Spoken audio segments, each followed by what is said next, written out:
ఓం నమో వెంకటేశాయ. ఇప్పుడు మనం శ్రీమద్ భగవద్గీత 18వ అధ్యాయం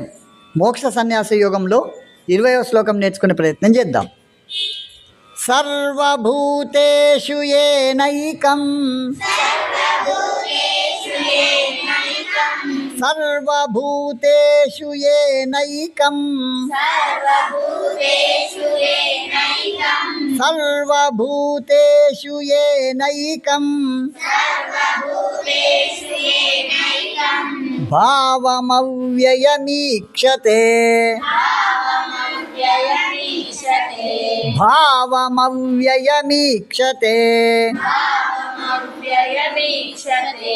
భావమవ్యయమీక్షతే అవిభక్తం విభక్తేషు అవిభక్తం విభక్తేషు అవిభక్తం విభక్తేషు తజ్ఞానం విద్ధి సాత్వికం తజ్ఞానం విద్ధి సాత్వికం తజ్ఞానం విద్ధి సాత్వికం సర్వభూతేషు ఏనైకం సర్వభూతేషు ఏనైకం సర్వభూతేషు ఏనైకం సర్వభూతేషు ఏనైకం భావమవ్యయమీక్షతే భావమవ్యయమీక్షతే భావమవ్యయమీక్షతే భావమవ్యయమీక్షతే అవిభక్తం విభక్తేషు అవిభక్తం విభక్తేషు అవిభక్తం విభక్తేషు అవిభక్తం విభక్తేషు తజ్ఞానం విద్ధి సాత్వికం తజ్ఞానం విద్ధి సాత్వికం తజ్ఞానం విద్ధి సాత్వికం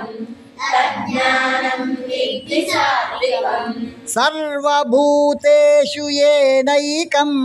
భావమవ్యయమీక్షతే సర్వభూతేషు ఏనైకం భావమవ్యయమీక్షతే సర్వభూతేషు ఏనైకం భావమవ్యయమీక్షతే సర్వభూతేషు ఏనైకం భావమవ్యయమీక్షతే అవిభక్తం విభక్తేషు తజ్ఞానం విద్ధి సాత్వికం అవిభక్తం విభక్తేషు తజ్ఞానం విద్ధి సాత్వికం అవిభక్తం విభక్తేషు తజ్ఞానం విద్ధి సాత్వికం అవిభక్తం విభక్తేషు తజ్ఞానం విద్ధి సాత్వికం ఎక్ దో ఎక్ దో సర్వభూతేషు ఏనైకం భావమవ్యయమీక్షతే అవిభక్తం విభక్తేషు తజ్ఞానం విద్ధి సాత్వికం దో ఎక్ దో సర్వభూతేషు ఏనైకం భావమవ్యయమీక్షతే అవిభక్తం విభక్తేషు తజ్ఞానం విద్ధి సాత్వికం ఎక్ దో ఎక్ దో సర్వభూతేషు ఏనైకం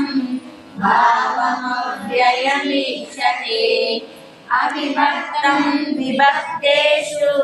తజ్ఞానం విద్ధి సాత్వికం